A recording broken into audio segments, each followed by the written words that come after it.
جمهوري الحبيب الغالي، طبعا عايزكم تكونوا معايا في اللحظة اللي جاية دي. عايز اقول لكم بصراحة ان انا عايز اعمل حاجة مهمة جدا.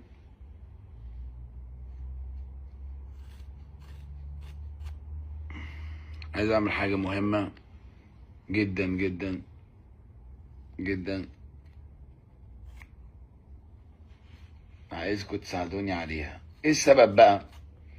السبب ان انا خلاص تبت عن اي حاجة غريبة.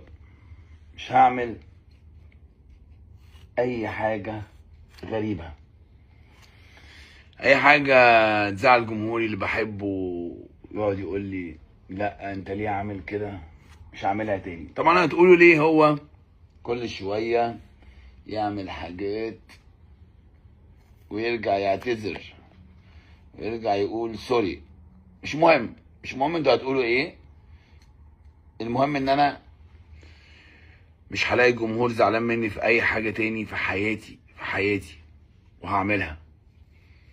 انا طلعت وقلت ان انا مش مزعل ربنا، يعني لاني فعلا عرفت ان كل حاجة مش حرام، ولكن انا عايش وسط المجتمع ده اعتقد ان العرف فيه شيء مهم جدا جدا، وهفضل طول عمري اعمل مش هعمل حاجات غريبة. مش عايز اعمل حاجات غريبة او مش عايز اعمل حاجات من النوع ده. عايز اعيش في سلام وابقى عادي، انسان طبيعي جدا، حتى لو شغلانتي بتخليني اعمل كده. بس عادي، كل مرة هقول سوري وهقول معلش، وكل مرة هقول اهو كمان بالمرة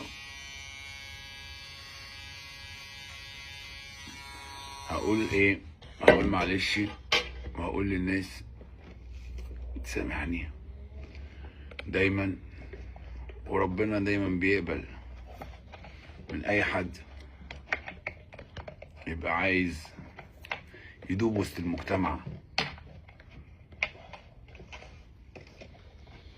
ويعيش في سلام. احسن كتير انك تعيش في سلام، شيء مهم جدا.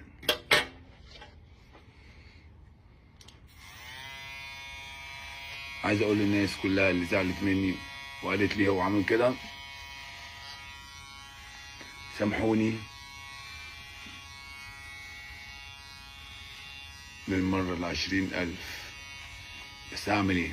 بتحبوني وبحبكم، استنونا.